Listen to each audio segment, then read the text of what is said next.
Сәлеметсіз бе, автокөлік денсаулығын күту арнасына қош келдіңіз. Міне бүгін Hyundai Accent көлігін қарап шығамыз. Осындай көлік Алматыда шығарыла бастады. Бағалары 9 миллион 890 мыңнан басталады. 1.6 қозғалтқышымен 6 берлісті қарапайым қорабы, алдыңғы дөңгелектерді тартады. Міне бұрын бұл көлік бізге Ресейден келетін. Ал қазір міне Қазақстанда шығарылады. Алматыда.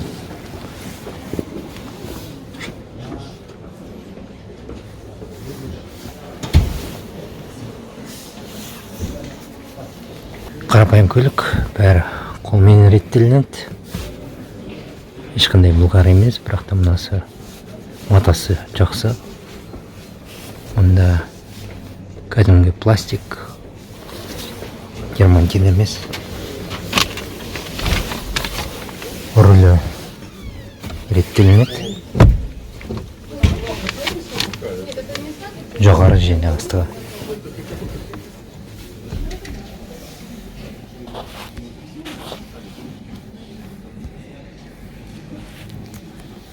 Қарапайым спидометр мен тахометр. Климат контроль бар. Климат контроль емес, жай кондиционер міне. Осылай басып қоясыз. Қолмен бәрі реттелінеді. Міне былай. Бұрынғы көліктер секілді. Осы бағаға жай радио.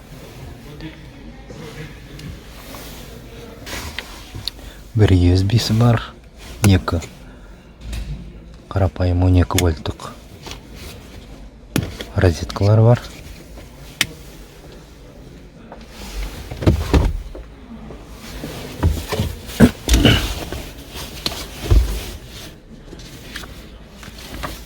Акцент дейді.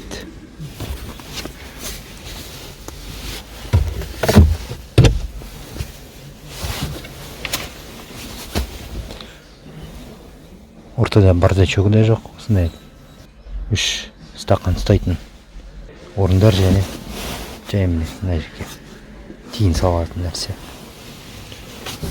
Қорабы кәдімгі. Мында немесі бар екен. Дөңгелектердің қысымын өлшейтін нәрсе. ESP. Мынау спидометр мен тахометрдің жарығын реттейтін түймешелер. Мынау міне радио, телефон, Bluetooth-бен. Мынау борттық компьютерді реттеу. Мынау өшіру. Болды. Бәрі қарапайым. Алматыда болса да сапалы жиналған. Ешқандай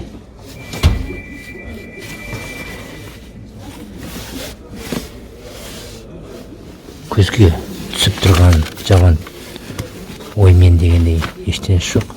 Бәрі жақсы жасалған.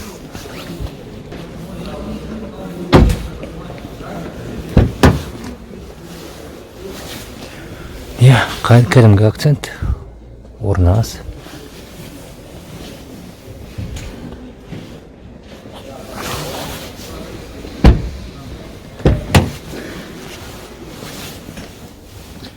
Мынау жанармай құятын қапшығы жақсы.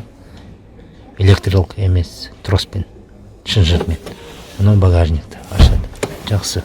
Бұл да міне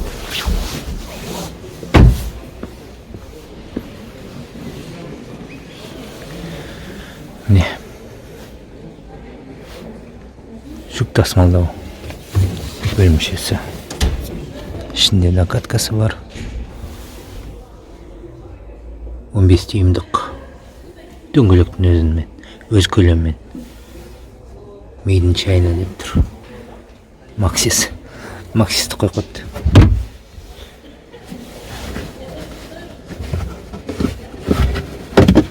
Мынау шамдарын ауыстыру есігі былайша айтқанда. Нет, я тебе сейчас скажу, пошли.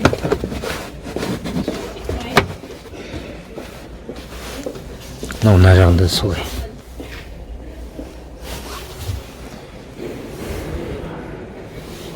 Есігінде ұстайтын жері бар екен.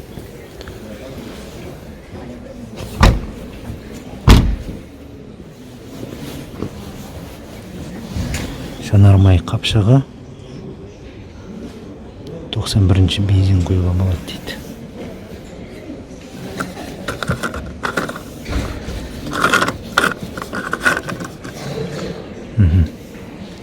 Ішінде клапаны бар, әдеттегідей.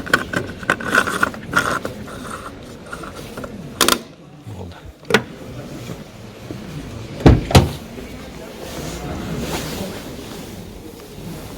Капотын көрейік. 1.6 гамма қозғалтқыш.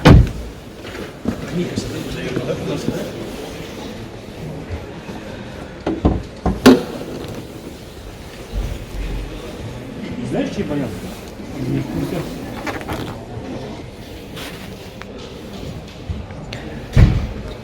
Бұрыннан келе жатқан қозғалтқыш толығымен алюминий. Бұл 200-300 мың жүретін көлік қой, қозғалтқыш.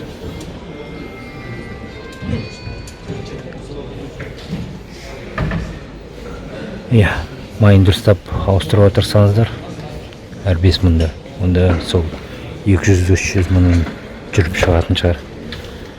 Әйтпесе, әдетте май жей бастайды. Бұл қозғалтқыштар. Ал былай, міне MPI дейді, яғни міне көрініп тұр, форсункадары. Форсункадары тікелей цилиндрға емес, міне коллектор, сорғыш коллектор, соған әкеп шашады, бұл жақсы. Және де тікелей цилиндрға шашатын форсункаларын танып қойға болады. Егер мына жерде үстінде немене жоғары қысымен жанармайды айдайтын помпасы бар болса, ТМВ дейді оны. АБС тұр.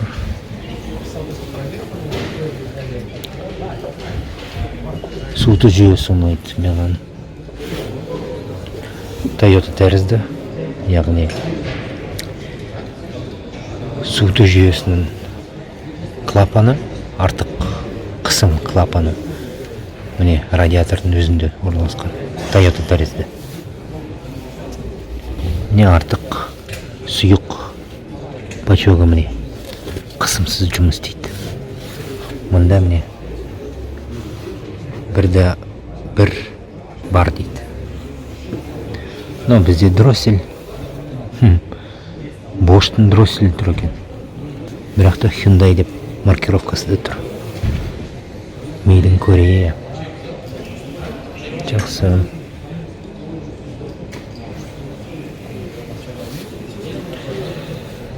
Міне Қазақстанда шықса да міне аккумулятор ресейдікі 30 ампер. Шамдарын ауыстыру қиын болады. Орын жоқ. Жанып кетсе, мұнда да міне білмеймін. Мынандай қуысқа қалай ауыстыру болады? Қарапайым көлік.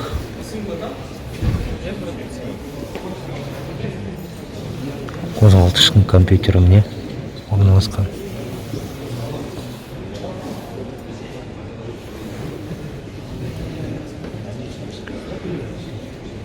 Өте қызық. Қарапайым көлік.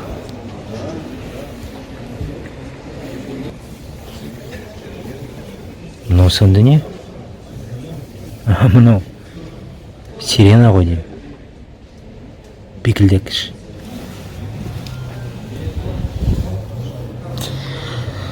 Hyundai'дарда не ұнайды? Мысалы өткенде мен Jack көлігін қарадым ғой. Алдыңғы телевизор Jack'та пластиктан болған. Міне Hyundai Toyota тәрізді металдан жасайды. Телевизорды, радиаторды ұстайтын. Негізі темірден жасалған. Бұл өте жақсы. Радиатор өте кішкентай. Не басталады радиатор. Кішкентай. Бірақ та осындай көлікке үлкен радиаторды қажет емес. Әйтпесе дым қыста суып кетеді. Қозғалтқыштың ауа фильтрі өте кішкентай. Мынандай. Капоттың есігін жылтық қойыпты осындай матамен. Кейбір көліктерде жоқ, тіпті Toyota'да. Осыған ақшасын үнемдейді. Toyota Prada'да мысалы осындай нәрсе жоқ. Құр металл. Фаралары міне. Қарапайым бұрынғы ескі тәрізді, яғни бір шаммен алдыңғы және алысқа беретін шамдар. H4 дейді оны.